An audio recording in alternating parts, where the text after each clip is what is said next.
ತಲಾವಾರು ಆದಾಯದಲ್ಲಿ 2ನೇ ಸ್ಥಾನದಲ್ಲಿದ್ದೇವೆ. ಕೇಂದ್ರ ಸರ್ಕಾರಕ್ಕಿಂತ ನಾವು ಮೇಲಿದ್ದೀವಿ, ಆರ್ಥಿಕವಾಗಿ ಸದೃಢವಾಗಿದ್ದೇವೆ, ಇದೆಲ್ಲ ಹೇಳ್ತಾರಲ್ವೇ. ಮತ್ತು ತಲಾದಾಯ 2ನೇ ಸ್ಥಾನದಲ್ಲಿ ಇರೋದಾದರೆ ಜನ ಎಲ್ಲ ಸಂಪದ್ಭರಿತವಾಗಿದ್ದಾರೆ ಅಲ್ವೇ. ಜನ ಇಷ್ಟು ಸಂಪದ್ಭರಿತವಾಗಿ ಇವರ ಆಡಳಿತದಲ್ಲಿ ಇದ್ದಾಗ ಈ ಗ್ಯಾರಂಟಿ ಸ್ಕೀಮ್ ಅವಶ್ಯಕತೆ ಇದೆಯಾ? ಅಷ್ಟೊಂದು ಜನಗಳನ್ನು ತಲಾದಾಯದಲ್ಲಿ ಮೇಲ್ತಂದು ಆರ್ಥಿಕವಾಗಿ ಸದೃಢವಾಗಿ ಅವ್ರು ಬದುಕ್ತಕ್ಕಂಥ ವಾತಾವರಣ ಇವ್ರು ನಿರ್ಮಾಣ ಮಾಡಿದರೆ ಈ ಸರ್ಕಾರದಲ್ಲಿ ಈ ಗ್ಯಾರಂಟಿ ಇಟ್ಕೊಂಡು ಯಾಕೆ ಹೋದರು?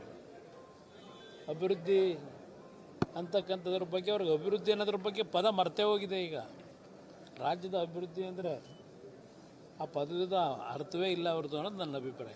ಬಿಹಾರದೊಳಗಡೆ ಯಾಕೆ 10,000 ಕೊಟ್ಟರು ಚುನಾವಣೆಗಿಂತ ಮುಂಚೆ? ನಾನು ಅಲ್ಲಿ ಕೊಟ್ಟರು ಇಲ್ಲಿ ಕೊಟ್ಟರು ಅನ್ನೋದಕ್ಕಿಂತ ನಾವೇನು ಮಾಡಬೇಕು ಅದು ಮುಖ್ಯ. ನನಗೆ ಬೇಕಾಗಿರೋದು ಕರ್ನಾಟಕಕ್ಕೆ ಏನು ಮಾಡ್ತೀವಿ ನಾವು ಅನ್ನೋದು ಮುಖ್ಯ.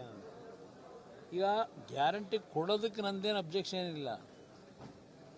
ಈಗ ನಾನು ರೈತರ ಸಾಲ ಮನ್ನಾ ಮಾಡಿದೆ, 25,000 ಕೋಟಿ ಒಂದು ಸೇರಿಕೆ. ಆ ಸಂದರ್ಭದಲ್ಲಿ ಕಾರ್ಯಕ್ರಮ ಏನು ಕೊಟ್ಟು ರೈತರು ಸಾಲ ಮನ್ನಾ ಮಾಡಿದ್ದೀವಿ ಅಂತ ಹೇಳಿ ಅಭಿವೃದ್ಧಿ ಕೆಲಸ ಮಾಡಕ್ಕೆ ಕೂತ್ನ ನಾನು ರೈತರ ಸಾಲ ಮನ್ನಾ ಮಾಡಿ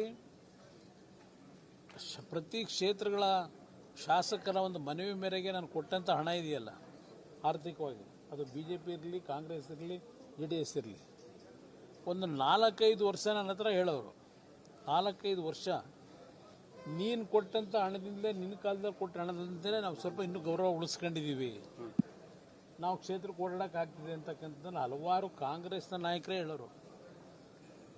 ಇವತ್ತೇನಾಗಿದೆ, ನೀವು ಗ್ಯಾರಂಟಿ ಇನ್ನೂ 2,000 ಜಾಸ್ತಿನೇ ಮಾಡಿ, ನಂದೇನಿಲ್ಲ, ತಕರಾರಿಲ್ಲ ನನಗೆ. ಬಟ್ ಇಲ್ಲಿ ಅಭಿವೃದ್ಧಿಗೆ ಸಂಬಂಧಪಟ್ಟ ಹಾಗೆ ಈಗ ನೀವೇ ಕೆಲವು ಪತ್ರಿಕೆಯಲ್ಲಿ ಬರೋದ್ರಪ್ಪ, ಸುಮಾರು 400-500 ಕೆಲಸಗಳಿಗೆ ಫೌಂಡೇಶನ್ ಹಾಕೋದ್ರು. ಈಗ ಕಾಲು ಭಾಗ ಕಟ್ಟಿದ್ದಾರೆ, ಅರ್ಧ ಭಾಗ ಕಟ್ಟಿದ್ದಾರೆ, ಅದು 6-7 ವರ್ಷ ಆಗಿದೆ. ಅದನ್ನು ಇನ್ನೂ ಕಂಪ್ಲೀಟ್ ಮಾಡಿಲ್ಲ 6-7 ವರ್ಷದಲ್ಲಿ. ಈಗ ನೀವು ಕಂಪ್ಲೀಟ್ ಮಾಡಿದೆ ಬೇರೆ ಬೇರೆ ಕೆಲಸ ಅಂತ ಹೋದರೆ ರಾಜ್ಯದ ಜನತೆ ದುಡ್ಡು ಎಲ್ಲಿಗೆ ತಗೊಂಡು ಹೋಗ್ತೀರಿ? ಯಾವ ಥರ ಮಾಡ್ತೀರಿ? ಅದ್ರ ಉಪಯೋಗ ಏನು ಮಾಡಿದ್ದೀರಿ? ಮನೆಗಳ ವಿಷಯದಲ್ಲಿ ಹೇಳ್ತಾರೆ, ಅಯ್ಯೋ ಅಷ್ಟು ಕೊಡ್ತೀವಿ ಇಷ್ಟು ಕೊಡ್ತೀವಿ, ಲಕ್ಷ ಅಲ್ಲ, ಅದೇನು ಲೆಕ್ಕ ಇಲ್ಲ. ಎಷ್ಟು ಮನೆ ಕೊಟ್ಟವರು ಈ ಕಳೆದ 3 ವರ್ಷದಲ್ಲಿ ಗೊತ್ತಿಲ್ಲಪ್ಪ ನನಗೆ. ಹುಡುಕ್ಬೇಕು ದುರ್ಬೆ ಹಾಕಿ. ಸತೀಶಣ್ಣ ಬಾರಣ್ಣ ಇದೆ ಎಲ್ಲಣ್ಣ, ಸಿದ್ದೇಶಣ್ಣ ಒಳಗೋಗ್ಬಿಟ್ರು. ಈಗ ದಾವಣಗೆರೆ ಅಭಿವೃದ್ಧಿ ರಸ್ತೆಗಳು ನೋಡಿ, ಅದು ನೋಡಿ ಇದು ನೋಡಿ ಅಂತ ಹೇಳ್ತಿರಲ್ಲ. ದಾವಣಗೆರೆಯ ಅಭಿವೃದ್ಧಿಗೆ ಸ್ಮಾರ್ಟ್ ಸಿಟಿ ಅಂತ ಬಂತಲ್ಲ, ಸ್ಮಾರ್ಟ್ ಸಿಟಿಯಿಂದ ಬಂದ ದುಡ್ಡು ಎಷ್ಟು? 900 ಕೋಟಿ.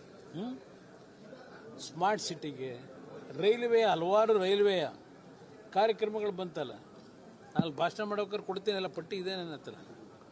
ಇಲ್ಲಿ ನಿಮ್ಮ ಥಿಯೇಟ್ರ್ ಪಾಸು ಇವೆಲ್ಲ ಕಟ್ಟೋರಲ್ಲಿ, ಪದ್ಮಾಂಜಲಿ ಥಿಯೇಟ್ರು, ಯಾವುದು ಥಿಯೇಟ್ರ್ ಮುಂದೆ ಅಲ್ಲ, ಅಶೋಕ ಥಿಯೇಟ್ರು, ಹೀಗೆ ಎಲ್ಲ ಕಡೆ. ಇದು ಯಾವ ಹಣದಲ್ಲಾಯಿತು?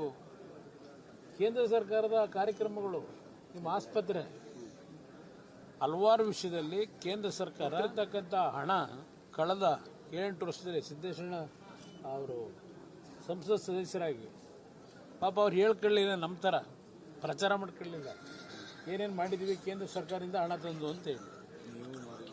ಅದು ಪಾಪ ಆ ಪ್ರಚಾರ ಇಲ್ಲದೆ ಇಲ್ಲಿ ಬೇರೆ ರೀತಿ ಪ್ರಚಾರಗಳು ನಡೆದೋಯ್ತು.